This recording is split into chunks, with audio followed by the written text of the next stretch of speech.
Cette GT3 RS toute neuve s'est retrouvée sur le toit. Et j'ai dû acheter celle-ci pour réparer celle qui a fini dans l'eau. Ouais. Ce n'est pas l'idéal, mais on a fini par démonter toutes les pièces de celles qui étaient sous l'eau. Et les avons mises dans une boîte pour les renvoyer au Royaume-Uni, après avoir réalisé que ce châssis ne valait pas la peine d'être réparé. Je ne pense pas que ça puisse être réparé non plus. Mais une fois qu'on a ramené le moteur au Royaume-Uni et qu'on l'a démonté, oh regarde, c'est quoi tout ça? On s'est rendu compte que les dégâts étaient encore plus importants, ce qui veut dire qu'il fallait trouver un nouveau bloc pour pouvoir le réparer. Mais alors, c'est quoi la solution? Mais il y a un nouveau bloc, génial. Bon, maintenant je dois réparer cet habitacle et ce moteur, car les 145 000 livres que j'ai dépensés sont partis en fumée. La première chose à faire, c'est d'enlever ce toit. C'est super solide. On dirait qu'il a un bug anti-dégâts. Ça lui fait vraiment rien. Ça ne fait rien, et c'est du PPF. Je vois pourquoi ça coûte aussi cher.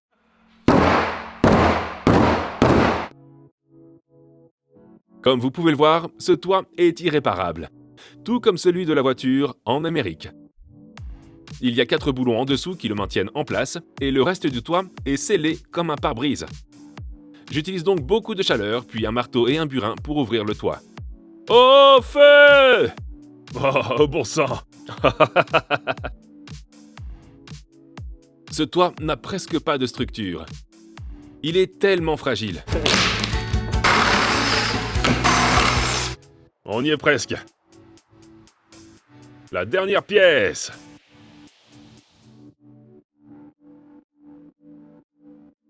Bon. Le toit est enlevé. Mais si c'est juste le toit, ça irait. Mais ce n'est pas le cas. Cette partie de la structure du toit est abîmée. Et ça a l'air d'être la seule partie qui est structurelle. Et on pense que les gens qui ont vendu cette voiture ont en fait poussé ça pour qu'elle aille un peu mieux. Parce qu'on voit bien qu'elle est cassée à cet endroit. Et je pense que c'est cassé parce qu'ils l'ont poussée vers le haut.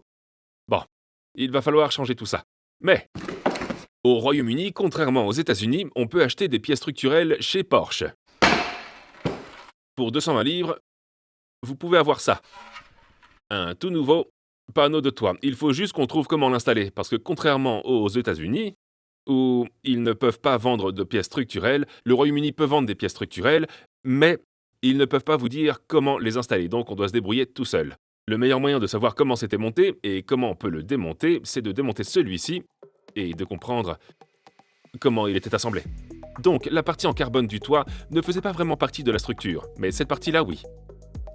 D'abord, mon père enlève les rivets qui fixent les supports, qui eux-mêmes fixent les pare-soleils. Ensuite, je monte sur le toit de la voiture avec une brosse métallique pour essayer d'enlever tout le mastic qui s'y trouve, afin de dégager les rivets ou les écrous et les boulons qui pourraient maintenir cette pièce en place. Et on dirait que le montant A chevauche ce panneau de toit. Donc, on dirait qu'on doit d'abord enlever le montant A, ou au moins le déplacer pour pouvoir retirer ce panneau de toit. Ce qui veut dire qu'il faut percer les rivets qui le maintiennent en place. Ça devrait casser la liaison entre les deux panneaux. Entre le montant A en aluminium et la structure en acier en dessous, il y a beaucoup de colle. Regardez les gars, on a un panneau extérieur de montant A. Je pense que chez Porsche, ils s'attendent à ce que tu le fixes à cet endroit. Donc, ce que je vais faire, pour l'instant, on va opter pour la sécurité. Je vais juste couper le montant A un peu plus que nécessaire pour le moment, avant de devoir faire une coupe parfaite plus tard. Je dois faire gaffe ici pour ne pas couper à travers et abîmer la structure interne. Et puis, surprise, à l'intérieur, il n'y a aucun rivet. Le montant A est juste collé, puis replié sur la structure interne de la voiture, ce qui le rend super facile à enlever. Et n'oubliez pas, on essaye juste de comprendre comment ça marche au fur et à mesure. Il n'y a aucune info là-dessus nulle part. Wow!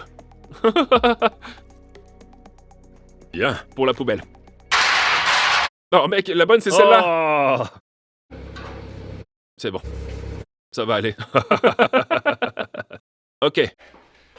Toute la structure extérieure est démontée et la structure intérieure est en bon état, à part ce toit. Donc, on dirait qu'on va devoir enlever la peau extérieure pour accéder à la peau intérieure. Maintenant, on doit percer ça, et aussi de ce côté-là. J'ai acheté un autre montant A pour ce côté. Mais on ne savait pas si on allait le réparer ou pas, car il y a quelques bosses. Mais je pense qu'on va devoir l'enlever de toute façon. Donc on va le remplacer. Et ce côté va maintenant être retiré, et on pourra ensuite installer ce nouveau panneau de toit. Et je pense que tout devrait s'aligner et être clair. Du moins, je l'espère. Parce que on ne pense pas que quoi que ce soit ait bougé, mais c'est clairement parti. Mais voyons voir. Ce montant A n'était pas trop abîmé.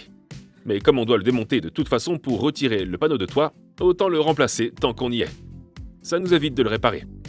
Et maintenant, je m'efforce de retirer ce panneau de toit en chauffant le joint du panneau pour qu'il perde de sa résistance. Je perce tous les rivets, puis je coince mon ciseau en dessous pour le démonter. Il n'était retenu que par 9 rivets. 18 en tout. C'est tout. Passons maintenant à ce côté-là.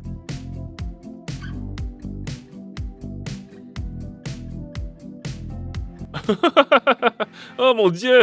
Maintenant que les deux montants A sont démontés, je peux accéder aux autres rivets qui maintiennent le côté gauche du panneau de toit. Une fois qu'on aura percé ces rivets, ça devrait se détacher. Ouais! C'est... comment on appelle ça quand il n'y a ni écran ni toit? Un porteur, c'est ça! Un porteur de GT3 RS. Regarde ça, ça a l'air bien plus rapide sans ça. On doit s'assurer que quand on va mettre ce panneau de toit, il soit bien au bon endroit. Parce que si on le pose un peu trop haut ou un peu trop bas, l'écran ne sera pas centré et le toit non plus. On va donc s'assurer que c'est parfait. On va nettoyer tout ça. Et la bonne nouvelle, c'est qu'en le démontant, on a compris comment c'était assemblé, parce qu'il n'y a que des rivets. Regardez, un rivet, 2 rivets, 3 rivets, 4 rivets. Et c'est tout. Et le collage des panneaux, c'est tout ce qui est en bleu. Donc rivet et colle pour panneaux. On dirait que c'est comme ça que la plupart des voitures sont faites maintenant. Bon, on y va. Maintenant, je dois nettoyer toutes les surfaces qui vont être en contact avec le panneau et percer les trous pour les rivets. Ensuite, je devrais pouvoir poser le nouveau panneau de toiture sur la structure existante. En tout cas, c'est ce que je pensais. Ouais, un autre problème. Ceci se place ici comme ça.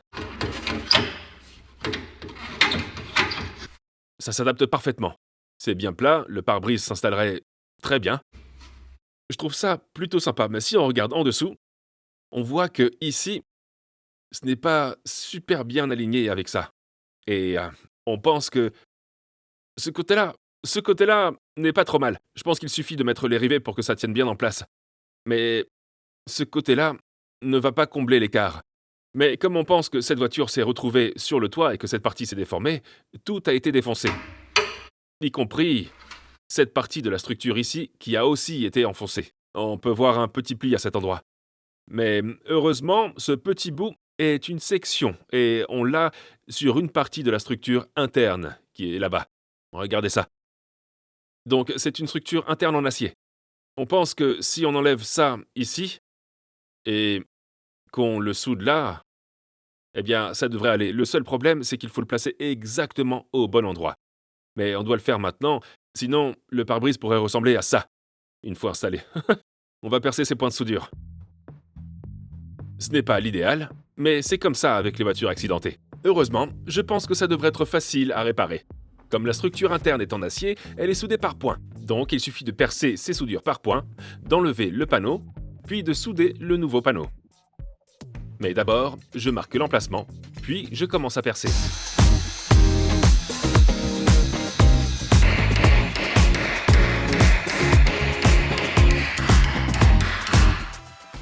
Et finalement, on a retiré cette structure en acier et le dessous du panneau a l'air en bon état. Ok, ça, c'était super solide. Mais c'est normal, ça soutient le toit. Je l'ai enlevé maintenant. Mon père a enlevé l'autre, et maintenant, on doit fixer ça et le souder par points. Ou alors, on va le souder à l'intérieur pour que ça ressemble à celui-là. Juste ici, là, comme ça. Donc,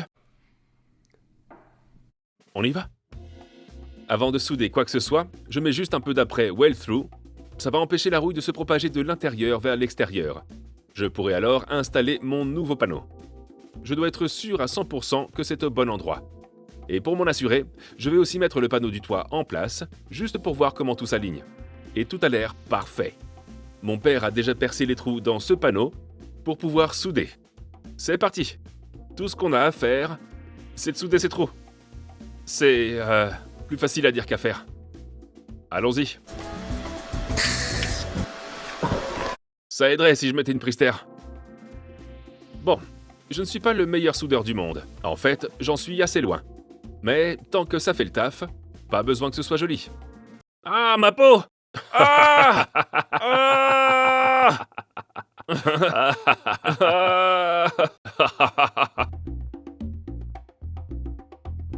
Ils sont pas beaux, mais est-ce qu'ils font le boulot? On va voir.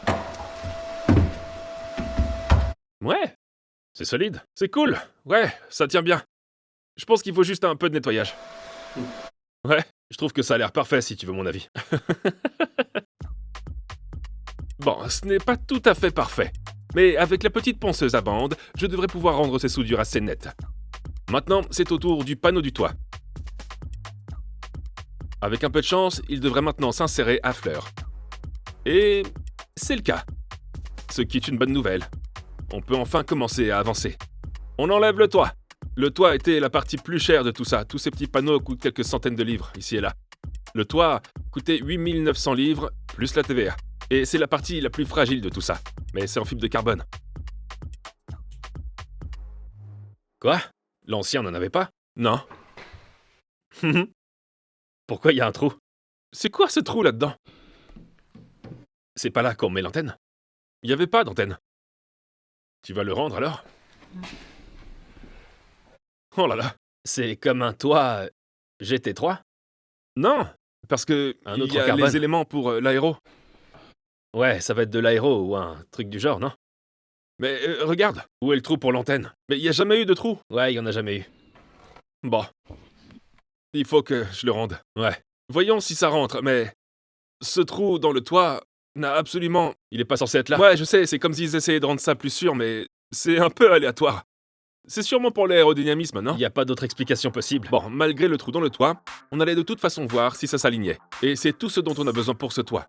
J'espère qu'on pourra en trouver un sans trou plus tard. Pour l'instant, on peut continuer à installer notre panneau à l'avant, ce qui nécessite de la colle et des rivets. Comme on assemble de l'aluminium et de l'acier, on ne peut pas les souder ensemble.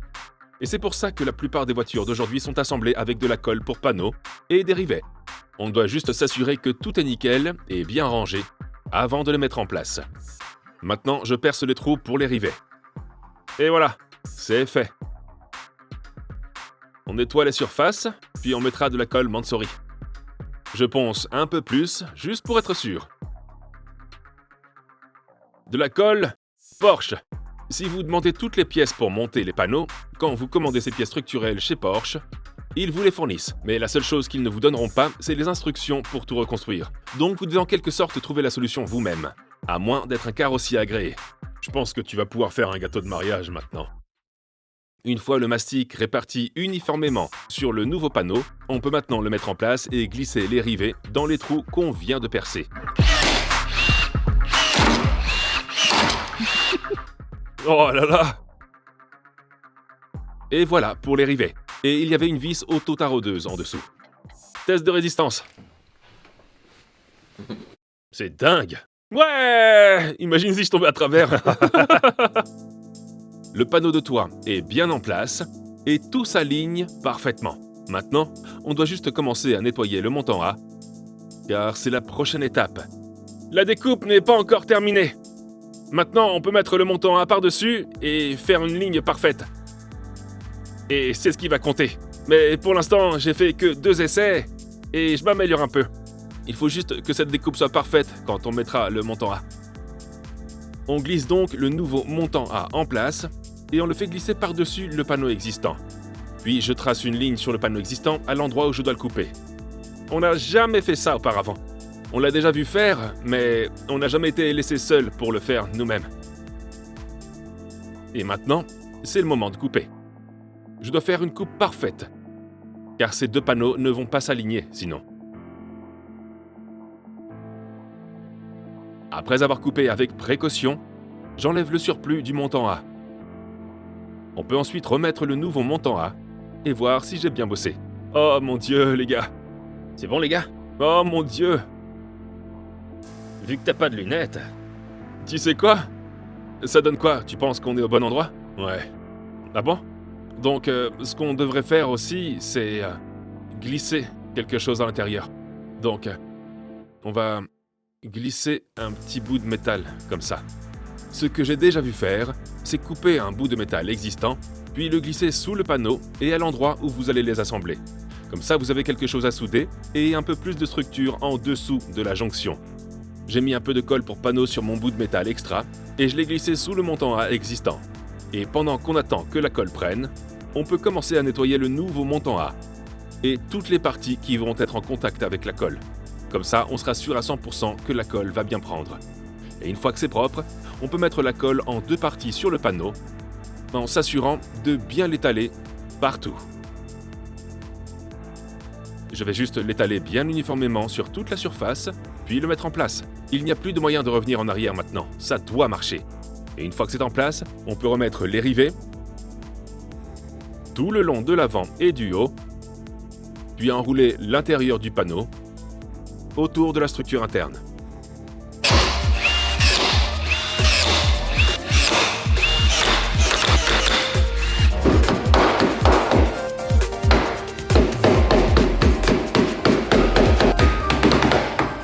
C'est bon! La dernière étape, c'est juste de faire un petit soudage par point ici. Puis, il faudra faire un peu de carrosserie pour lisser tout ça et obtenir un quart arrière parfait, comme celui qu'on a ici.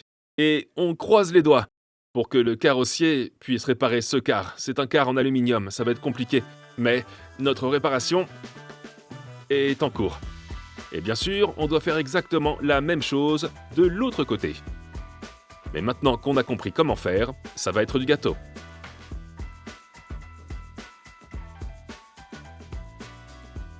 Et il y a 2 montants A, presque réparés. Il ne reste plus qu'à finir les derniers détails. Bob est là, de l'atelier d'usinage. C'est lui qui a soudé la Gallardo, donc ça va être du gâteau pour lui. Il suffit de l'assembler. Soudure spéciale, aluminium sur aluminium. C'est parti. Bob va souder les 2 panneaux en aluminium avec un procédé TIG. C'est parce que ça demande un peu plus de technique que le soudage MIG que j'ai fait tout à l'heure. Surtout que c'est sur un panneau qu'on va pouvoir voir. Cette soudure devient super chaude et c'est important de ne pas trop la faire chauffer pour ne pas déformer les panneaux. Mais Bob sait super bien ce qu'il fait. Et ça commence déjà à avoir l'air vraiment bien. Une fois qu'il a fini de souder, il peut nettoyer son travail et commencer à utiliser une meuleuse pour rendre la surface bien lisse et plane. Ça a l'air pas trop mal, non? Ouais, ça va. Et voilà, le boulot est presque fini. Oh, regardez ça! Le résultat final. Bob a tout déchiré. Si vous voulez apprendre à souder, allez à l'atelier d'usinage. Si vous voulez emprunter des outils et des revêtements spéciaux, qu'est-ce que t'as d'autre? Eh bien, on a un atelier, c'est un peu comme une salle de sport où on peut venir utiliser notre matos, vous utilisez le nôtre au lieu du vôtre. Et on a aussi une chaîne YouTube maintenant. Ah ouais! Ouais, vous pouvez aussi regarder Bob sur YouTube maintenant. Bon, maintenant, direction l'atelier de carrosserie où on a un moteur à remonter. Allons-y. Voici un moteur GT3 RS, complètement démonté. Et on a dû faire ça parce qu'on s'est rendu compte que les cylindres étaient pleins de rouille. Regardez ce qu'on a là. Un bloc tout neuf à 6000 livres sterling de chez Porsche. On ne peut plus faire marche arrière maintenant. Ce truc a l'air en super état. Un bloc cylindre tout neuf de Porsche. On aurait pu réparer l'ancien bloc, mais on ne pensait pas qu'il serait aussi performant qu'à sa sortie d'usine. Car ces moteurs sont vraiment fiables, donc on en a pris un nouveau. Ça, c'est le début. Et maintenant, tout ce qu'on a à faire, c'est de mettre tout ça là-dedans. On n'a jamais fait ça avant. Bon, la première étape, c'est de séparer ça, et ensuite on pourra commencer à construire ces moteurs ensemble, qui s'assemblent d'une manière assez bizarre. Mais j'espère qu'on va réussir à le monter. C'est parti. D'abord, le bloc se divise en 2. On n'a pas besoin de ce bloc, pour l'instant. Ce côté reviendra plus tard. T'es content? Ouais, je suis super content. Ensuite, on peut retourner ce côté pour qu'il soit à l'envers. Et puis j'ai les pistons et les bielles que j'ai marqués pour être sûr de les remettre dans le bon cylindre. On ne prend aucun risque. Bielle, piston, Segments de piston. Vous voyez comment ces segments de piston sont un peu plus larges que le piston? On doit les aplatir parce que elles servent à boucher le trou dans le manchon du cylindre. On les pousse vers le bas, sans les casser bien sûr. Et on a aussi des roulements là-dessus. On n'en a remplacé aucun parce qu'ils sont vraiment parfaits. Et on vient juste de les nettoyer. Alors, allons-y. N'oubliez pas que ce moteur n'a que quelques centaines de kilomètres au compteur, donc tout est pratiquement neuf. On utilise maintenant un outil spécial qui sert à faire glisser le piston vers le bas, ce qui enfonce les segments de piston dans le piston, ce qui permet de mettre le piston dans le bloc. Un piston en place. Et on doit faire ça pour les 3 pistons de ce côté du bloc cylindre, en s'assurant de bien les lubrifier au fur et à mesure qu'ils rentrent. On ne veut pas causer de dégâts. Ok, 3 pistons en place, plus que 3. Mais vu comment les autres pistons s'installent, ça devient de plus en plus compliqué. Maintenant, on va retourner ce côté du bloc cylindre pour voir le dessous des bielles. La prochaine étape serait de mettre le vilebrequin, mais on ne peut pas le poser directement sur l'aluminium nu. Il faut des roulements pour le monter. Et on les a dans l'ancien bloc humide. On va donc transférer ces roulements et les mettre ici. Encore une fois, les roulements de cet ancien bloc sont tout neufs. On va donc les retirer de là et les remettre en place dans le nouveau bloc cylindre. Normalement, quand les roulements ont l'air usés, ils sont soit super brillants, soit ils ressemblent un peu à du cuivre, alors que ceux-là ont toujours un aspect argent mat. Donc ils ont à peine été utilisés, et ces roulements servent à faire tourner le vilebrequin. Et n'oubliez pas que cette voiture peut monter jusqu'à 9000 tours minute. Donc c'est super important que ces roulements soient en bon état. Et on doit aussi faire gaffe à ce qu'il y a des joints en caoutchouc comme celui-ci, donc on les remplace sur le bloc défectueux par ceux du bloc en bon état. Je dis juste que j'ai mis un peu d'huile sur chacun des roulements principaux. Ouais, les roulements principaux, et je vais mettre aussi un peu d'huile sur les gros bouts. Parce que, une fois que le vilebrequin sera en place, on aura du mal à le faire. Maintenant, vous pouvez voir les paliers principaux et les bielles avec la moitié des paliers de tête de bielle en place. Et mon père vient de mettre la dernière rondelle qui empêche le vilebrequin d'avancer et de reculer dans le bloc. On met le vilebrequin. Ah ok. Ces capuchons qui vont sur les bielles, ils sont tous faits d'une seule pièce et ils ont presque été cassés à l'usine. Donc ils vont être parfaitement positionnés au bas des bielles. Et c'est pour ça qu'ils ont tous un nom. Celui-ci s'appelle HS5B, HH5B, Husba. Donc on doit trouver Husba pour aller sur Husba, parce que l'autre côté aussi s'appelle Husba. Mais si on les mélange, ça va être une vraie galère. On peut juste voir le bas des bielles qui dépasse ici. Et on doit maintenant les associer au bon capuchon de bielle. Voilà Husba. Ah ouais, voilà Husba. Ça c'est Husba. Voilà. En fait, on n'a pas commencé par Husba, parce qu'un autre était plus facile d'accès. Le chapeau de bielle glisse autour du vilebrequin et se connecte au reste de la bielle. Et quand le vilebrequin tourne, c'est ce qui fait monter et descendre le piston de la bielle. Ok, et un autre truc super important, c'est de les serrer selon les spécifications. Tu fais 10, puis 30, puis 190 degrés. Vraiment? C'est tout? On a réussi à trouver les spécifications de couple pour ces roulements de tête de bielle. Il faut serrer les deux boulons à 10, puis à 30, puis ensuite les tourner tous les deux de 190 degrés. Ça a l'air dingue, mais je suppose qu'il y a une raison à ça. Maintenant, on doit relier chaque chapeau de bielle au reste de la bielle et les serrer selon les spécifications. Et pour l'instant, tout va bien. Les tiges inférieures et les pistons sont dans le bloc. Maintenant, la façon de faire l'autre côté est complètement différente de celle de ce côté. Allez, on s'y met. Voici mon dessin, où ça, c'est en bas à gauche, et celui-ci va apparaître ici. Le problème, c'est que si on le place comme ça, et qu'on met le bloc par-dessus, le piston ne pourra pas entrer par en dessous. Donc, vous pourriez faire l'inverse, et mettre ça dans le bloc, puis mettre le blocage par en dessous, mais là, vous ne pourriez pas atteindre ce boulon pour les serrer. Donc, il faut utiliser une méthode spéciale Porsche, et on va vous montrer comment faire. On l'espère. Vous pouvez voir que le piston est fixé à la bielle, et qu'il est relié à celle-ci par un axe de piston, qui est maintenu en place par un petit clip. Maintenant, on doit retirer le piston de cette bielle. On utilise donc cet outil spécial pour enlever le clip qui maintient l'axe de piston en place. Une fois le clip retiré, on peut faire glisser l'axe de piston, puis retirer le piston de la bielle. Maintenant qu'on a une bielle nue, on peut la glisser de l'autre côté du vilebrequin. Ensuite, on va prendre le chapeau de bielle et le glisser de l'autre côté de la bielle en le fixant sur le vilebrequin. Et bien sûr, on doit tout resserrer selon spécification. Et maintenant, je dois refaire ça pour les 2 bielles restantes, ce qui me laissera 3 bielles fixées de l'autre côté du vilebrequin. Elles seront toutes serrées, prêtes pour que l'autre côté du bloc cylindre puisse s'emboîter par-dessus. J'espère que c'est clair. C'est dedans. Et ça ne ressortira jamais. Donc, la prochaine étape consiste à mettre l'autre côté du bloc de ce côté-ci. Ensuite, on va faire glisser le piston. Imaginez les blocs ici. Si je savais faire des animations 3D, on l'aurait maintenant. Ensuite, on va glisser ça comme ça.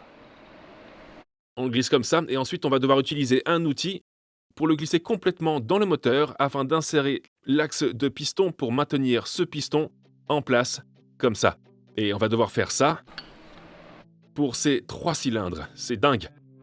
On n'a jamais fait ça avant. J'ai jamais vu ça avant, mais c'est super intéressant à voir. Donc, allons-y.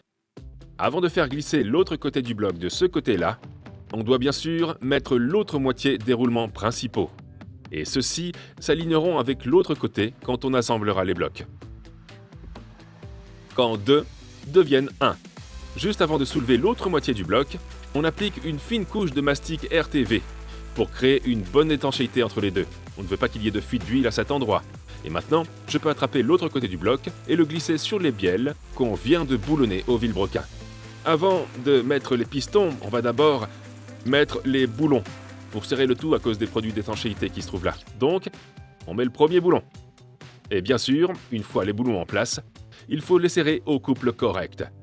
Donc on serre tous les boulons à 50 Nm, puis on revient en arrière et on les serre à nouveau à 50 Nm, puis on les desserre à 360 degrés et on peut recommencer. Mais la dernière fois, après 50, on fait 75 degrés, puis encore 75 degrés, ce qui fait 150 degrés au total. Pourquoi ils font ça? Je pense que c'est juste pour les gens qui ne savent pas lire, n'essaient pas de monter un moteur comme nous. Donc on vérifie tous les boulons. On les serre selon les spécifications et on les resserre dans le bon ordre. Du milieu vers l'extérieur. Regardez ça. Il y a un trou ici. Et grâce à ce trou, on peut voir directement le haut des bielles qu'on va devoir aligner. Bon, maintenant, on doit commencer par le plus éloigné. Donc on va prendre ça pour pouvoir voir à travers. C'est un bon outil pour mettre en place. Bon, alors ça va là-dedans. Oh, dégage de là! Bloc. Excuse-moi, laisse passer. Boum! Ouais. Et puis, tu vois ça? C'est ce qui va nous aider à connecter le piston. Ah ça, c'est dingue. C'est complètement dingue, regarde ça. On dirait un truc des années 1950. Quels outils ressemblaient à ça en 1950? Une pompe à vélo. C'est clair. Donc maintenant, la bielle la plus éloignée est alignée avec ce trou d'inspection, prête pour l'insertion des pistons. L'axe est déjà de ce côté. Donc quand on enfonce l'axe de piston, il ne peut pas sortir de ce côté, parce que l'axe est déjà en place, rien ne l'empêche de sortir par là. Donc le piston entre, on le met en place, puis on vérifie qu'il est bien aligné avec la bielle. Avec cet outil spécial, on glisse ça à travers et ça devrait aligner la bielle avec le piston. Et si vous êtes toujours avec moi, ce serait génial que vous cliquiez sur le bouton s'abonner, si vous ne l'avez pas déjà fait. Maintenant, c'est le moment de passer à la goupille de poignée. On doit l'insérer dans cet outil, puis la faire glisser à travers ce trou jusqu'au piston d'extrémité. Puis la faire passer à travers le piston et dans la bielle. Et pour maintenir cet axe de piston en place, on a besoin d'un de ces petits surclips à l'extrémité. Donc on doit mettre le surclip dans cet outil spécial avant de les glisser à l'intérieur. J'ai chargé la pompe. Maintenant que ce clip est dans notre pompe, on peut le faire glisser à travers le bloc cylindre jusqu'au piston d'extrémité et pousser l'extrémité de la pompe pour faire sauter le clip sur le piston. Et si on ne fait pas ça correctement, ça va poser problème. 3, 2, 1...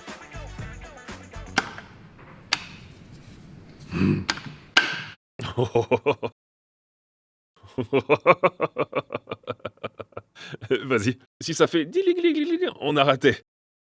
Si ça fait pas de bruit, on a peut-être réussi.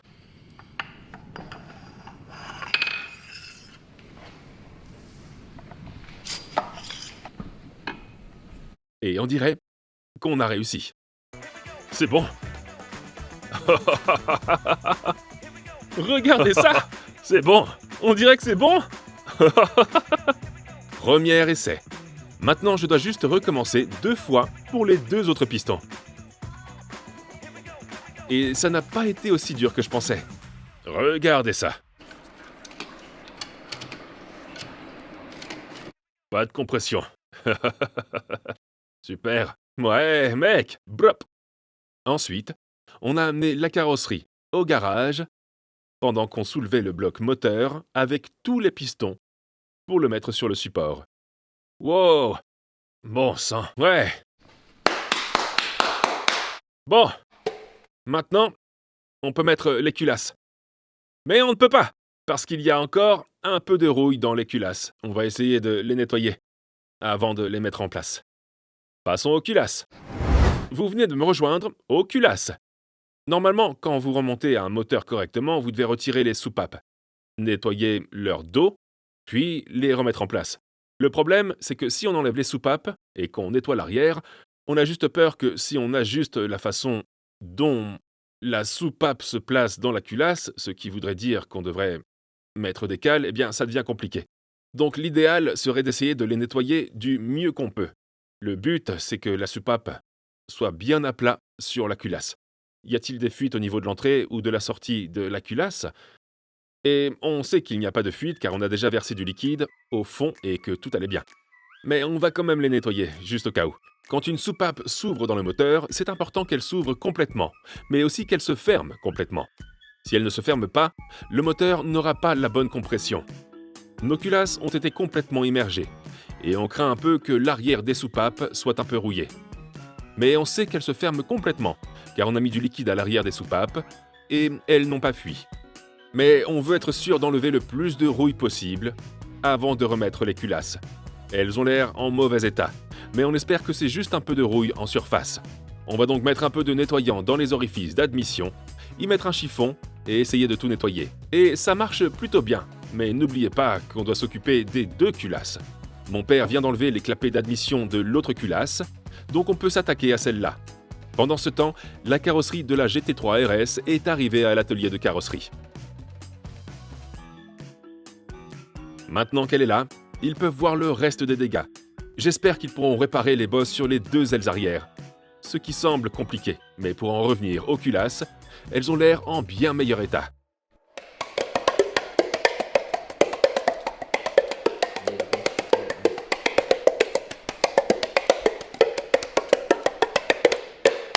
Joint de culasse. Voilà notre tout nouveau joint de culasse.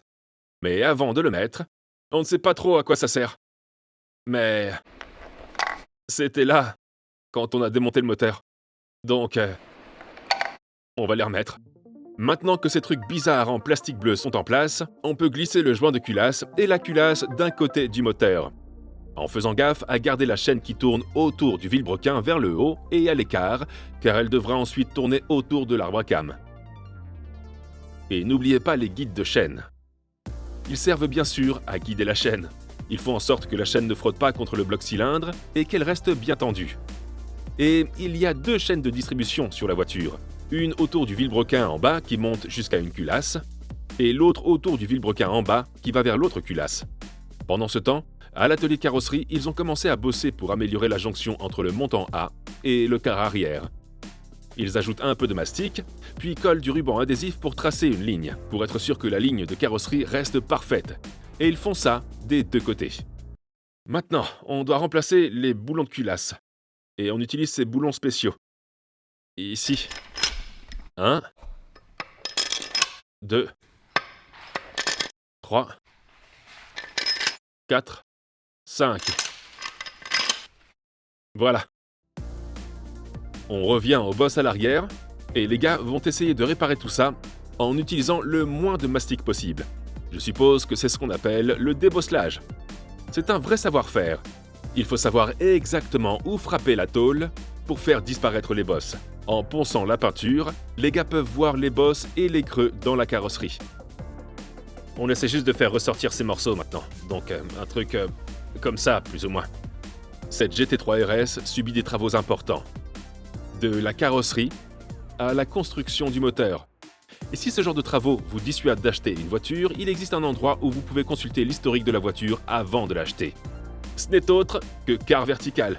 En mettant le numéro d'immatriculation ou le numéro VIN, vous pouvez voir tout son historique. Si elle a des crédits en cours, si elle a déjà été accidentée, si elle a été volée ou exportée dans un autre pays. Vous pouvez ensuite voir l'historique complet de la voiture, si elle a changé de propriétaire, si les plaques d'immatriculation ont été changées et si la voiture a été endommagée. Parfois, on vous montre même des photos de la voiture quand elle a été vendue aux enchères sur le site de vente aux enchères de voitures accidentées. Alors n'oubliez pas de vérifier les voitures avant de les acheter avec Car Vertical en utilisant le lien dans la description ci-dessous. Et avec mon code de réduction, vous ferez de belles économies sur cette vérification. Alors, on a trouvé... Comment serrer ça sur le dark web? C'est dingue. C'est absolument vraiment dingue. Mais il faut un diplôme juste pour comprendre comment ça marche. Il y a combien d'étapes? Il y avait combien d'étapes? 9. 9 étapes pour resserrer 8 boulons. 10 Nm pour la première étape. Première étape terminée. 50 maintenant. 50. Bon, tu sais ce que tu dois faire maintenant? On dessert tout à 360 degrés. L'étape 4 consiste à passer à 4 Nm, mais c'est une blague, donc cette étape peut être ignorée. Bon, on passe maintenant à 12 Nm. 65 degrés maintenant, seulement 1 à 4. C'est ça? Ouais, 5 à 8. C'est 60 degrés. Quelqu'un peut m'expliquer pourquoi les boulons extérieurs ne sont pas aussi serrés que les boulons intérieurs? De 5 degrés. Hein? Non, ça fera 10 degrés au total, parce qu'il faut les faire 2 fois. Je sais ce qui se passerait si on ne le faisait pas. On aurait plein d'erreurs. Bon, maintenant, on fait les boulons intérieurs à 65 degrés, puis les boulons extérieurs à 60 degrés. Et une fois que c'est fait, on recommence. Il y a sûrement une bonne raison à ça. C'est peut-être pour ça que ce moteur est si performant. Une fois qu'ils sont tous serrés et prêts, on peut passer à l'étape suivante. Mais à l'atelier de carrosserie, ils bossent toujours sur le quart arrière droit. Mais ça commence à avoir l'air beaucoup mieux maintenant. On voit que ça commence à reprendre forme. Les gars sont même en train de réparer la structure interne qu'ils ont dû découper pour remodeler ce quart arrière. Une fois que c'est réparé, ils peuvent le souder à nouveau et boucher toutes les fissures qu'il y avait dans le quart arrière. Et ça a l'air vraiment bien. L'étape suivante, c'est ces petits culbuteurs-là.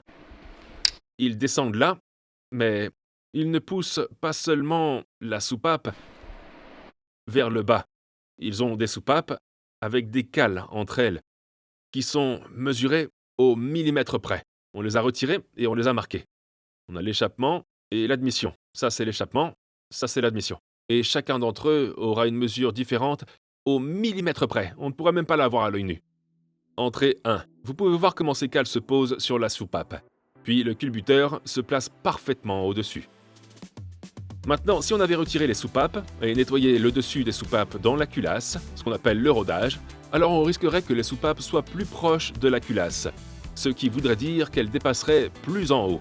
Et à cause de ça, la cale entre le culbuteur et la soupape aurait dû être plus petite, ce qui veut dire qu'on aurait dû commander plein de ces cales. Donc en laissant tout ça comme ça, toutes ces cales devraient être de la bonne taille pour les soupapes. Avant de mettre les arbres à cam dans la culasse, on doit s'assurer que le moteur est bien dans la bonne position.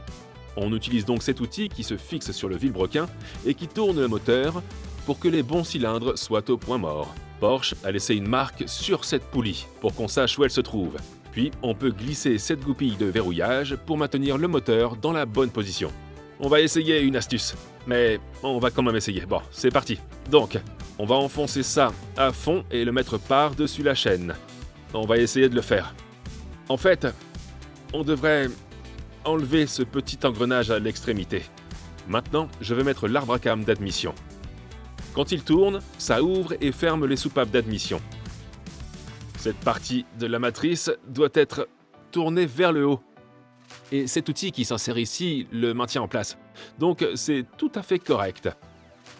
Mais je pense qu'on va avoir du mal à faire ça. Et voilà l'arbre à cam d'échappement. Vous remarquerez que celui-ci n'a pas de variateur. Ce truc qui ressemble à un pignon à l'extrémité, parce qu'on l'a enlevé. Et c'est ce qu'il faut faire quand on installe ces pièces. Mais on essaie juste de voir si on peut le faire plus rapidement. Maintenant, on utilise ces blocs pour maintenir les cams en place, puis on va essayer de glisser le variateur de cam d'échappement. C'est ce truc qui ressemble à un pignon sur lequel repose la chaîne. Mais comme on n'a pas enlevé le côté admission, ça a été une vraie tannée. Et on dirait qu'on va devoir aussi desserrer le côté admission. Bon, c'est desserré maintenant. Ça peut tourner tout seul, sans que l'arbre à cam tourne, et on devrait pouvoir mettre les deux maintenant. Et qui aurait cru que le fait de faire les choses comme il faut marcherait? Ouais! On est dessus! Bon, c'est installé, mais on pourra toujours faire tourner les vilebrequins et les garder au même endroit.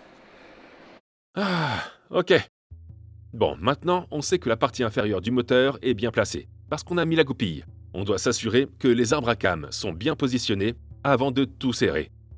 On ne veut pas que les soupapes touchent les pistons, parce que le moteur n'est pas synchronisé. Mais avant de faire ça, on s'est rendu compte qu'on avait fait une grosse erreur. Oh, non. Je t'ai dit combien de temps il fallait attendre avant de... On fait 5 pas en avant, puis 3 en arrière. Mais là, c'est plutôt 10 pas en avant et 20 pas en arrière. Et qu'est-ce que ton père a dit? Tout s'est bien passé jusqu'à présent. Comme on vient de le découvrir, on a fait une grosse erreur sur ce bloc cylindre. Sur ce bloc cylindre, juste ici, il est marqué G. Qu'est-ce que ça veut dire? Tout le monde s'en fiche, personne n'a besoin de se soucier de ce que ça veut dire, sauf si vous changez votre bloc cylindre. Ce qu'on a fait. Et ça dépend en fait de la taille des roulements dont vous avez besoin pour les roulements principaux qui sont à l'intérieur. Si vous vous souvenez bien, c'est l'une des premières tâches qu'on a faites quand on a commencé à construire ce moteur. Les roulements sur lesquels repose le vilebrequin. Et G veut dire que c'est un roulement de taille moyenne. Donc on peut mettre des G tout au long et se dire « Ok, ça va tant qu'il n'y a que des G ». Mais ce n'est pas le cas. Vous pouvez voir sur notre ancien bloc qu'il y a 8 G. 8 roulements de taille moyenne. Mais sur notre nouveau bloc, il y a 3 G, un B, un autre G, 2 B et puis un R. Ce qui veut dire que certains roulements sont un peu plus petits ou un peu plus grands. Tu prends le risque? Si je tente ma chance, ça va me trotter dans la tête sans arrêt. Et en plus, si jamais tu la vends, l'acheteur le saura. Ouais, et c'est pas une mince affaire, hein. Ouais, c'est vrai. La voiture est en super état, tout ce que vous devez faire, c'est changer 2 roulements dans le vilebrequin. Je ne peux pas faire un tour de piste à 9000 tours minute avec le limiteur qui fait pa en me demandant « Est-ce que ce roulement va tenir le coup ?» Le pire, c'est que pour les retirer, on doit enlever Tout. les goupilles, Tout. les pistons. Absolument tout. Ces 2 derniers jours n'ont servi à rien. Les tailles ne vont pas changer beaucoup de choses. Si Matt descend jusqu'à la ligne rouge sur le... Au lieu de 9000, on peut juste... Au lieu de 9000, on peut juste colorier environ 7500. Tout ça, c'est parce que les blocs sont en fonte d'aluminium et qu'ils ne sont pas exactement tous pareils. D'où la fabrication de roulements de tailles différentes, au cas où le moulage serait un peu plus grand ou un peu plus petit. Je ne sais pas si ça va vraiment changer quelque chose. Eh bien, il faut penser que ce sont les 2 côtés de la coque. C'est donc une question d'espace libre. Ouais, Bon, d'accord. On pourrait dire que ceux qui ont un dégagement plus important ne posent peut-être pas de gros problèmes. Mais pour ceux qui sont un peu plus serrés, je voudrais vérifier à quel point c'est difficile. Si t'étais du genre à parier, tu dirais... Probablement à 75%, ça pourrait aller. Mais est-ce que tu veux prendre ce risque? Et si ça marche, ça fera plus de dégâts qu'un simple blocage. bon. D'accord. Tout le monde a regardé la vidéo jusqu'ici. Tout ce que vous avez à faire maintenant, pour savoir ce qu'on a fait, c'est de la rembobiner. C'est tout ce qu'on fait. Je ne peux pas prendre le risque d'improviser. Il faut démonter complètement ce moteur, ce qui veut dire commander plein de boulons neufs. Parce qu'une fois qu'ils sont montés, on ne peut plus les réutiliser. Mais c'est une bonne chose qu'on les repérait maintenant, et pas au moment où on allait démarrer. Ouais! L'habitacle est fini. Regardez ça. C'est frais. C'est quoi, un après à haut pouvoir couvrant? De l'époxy à haut pouvoir couvrant. Époxy à haut pouvoir couvrant. 1/4 de fait. Ça a l'air super. Regardons de l'autre côté. Ouais, c'est bien, non? La bonne nouvelle, c'est que l'habitacle est maintenant prêt à être peint. Il n'y a aucune bosse sur les ailes et on ne dirait pas que le montant A été entièrement remplacé. Les gars de l'atelier de carrosserie ont fait un boulot de dingue. Maintenant, on doit choisir la couleur. On ne va pas prendre du rose, mais on ne va pas prendre du blanc ni du noir. Ce sera une couleur, eh bien, un peu différente. Alors j'espère que ce sera joli. Mais on verra ça dans la prochaine vidéo, parce que là, on doit démonter ce moteur et le remonter complètement de A à Z. Mais la prochaine fois, cet habitacle sera peint. Merci beaucoup d'avoir regardé la vidéo. Si vous l'avez apprécié, abonnez-vous et donnez-moi un like et je vous verrai dans la prochaine vidéo. Peace out. Eh bien, j'ai été super occupé aujourd'hui. J'ai regardé mon fils percer des trous. Comment ça s'est passé aujourd'hui? J'ai fait des trous et mon père m'a regardé faire.